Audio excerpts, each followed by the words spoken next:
What is reality anyway? And is there some version of life that's more real than another? I don't actually think so. Hi, I'm Nika Waters, and welcome to the Boat Galley Podcast. Today I'm talking about reality, and who actually gets to define it anyway. Today's episode of the Boat Galley Podcast is sponsored by FastSeas.com, budget-friendly weather routing and passage planning for cruisers by a cruiser. Plan your next passage using FastSeas.com. Whether you're after speed or comfort, FastSeas will find the optimum route to your destination.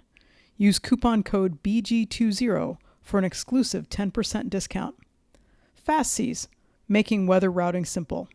That's www.fastseas.com. One of the things that people who are land-based often will say to you when you're out cruising is, "Oh, when are you coming back to real life?" And I have to say, I, for a long time, kind of went along with that.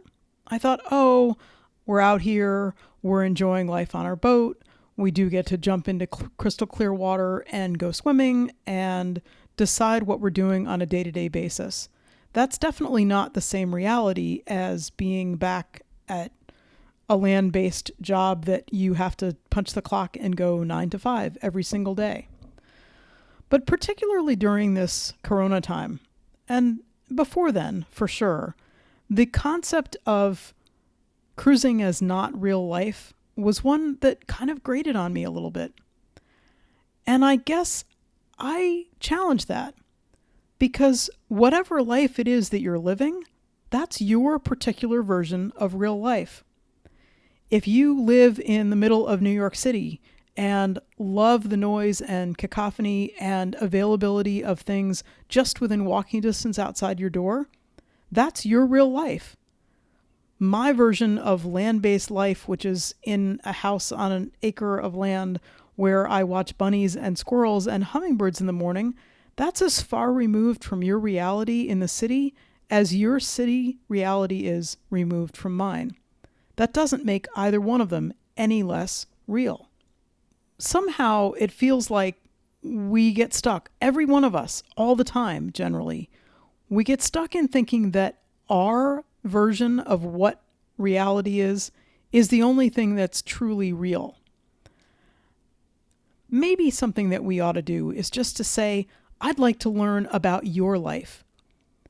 Trying to understand what it is that's real about somebody else's way of being and way of moving through the world.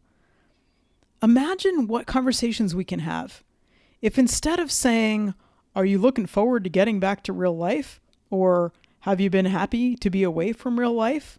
Or, "Wow, this isn't real life at all." What if instead we say, "Tell me about your life. Let me learn about you. Let me hear about your way of being and seeing the world." Maybe if instead of trying to define somebody else's reality, we listen to what theirs is. And maybe it will expand our own mindset around what that possibility is. I look at pictures from our time cruising, and I look at pictures from our time with friends and time during this coronavirus and time outside of this coronavirus. And every single one of those pictures actually happened. Every single one of those pictures is a moment that was absolutely real. Pictures of sailing, pictures of going to a favorite waterfront restaurant with friends, pictures of painting the house, of ripping down siding, of working out on a side deck somewhere. All of these, they're real life. And maybe if we take the real away from the conversation and just focus on the life that we get to live, maybe we can all see things in a little bit of a wider perspective. I'm looking forward to hearing about your life when we share an anchorage somewhere together down the line. Stay safe and healthy. Thanks so much for listening to the Boat Galley Podcast. We love hearing from you. We love it when you leave us a review. And we love it when you share us with your friends.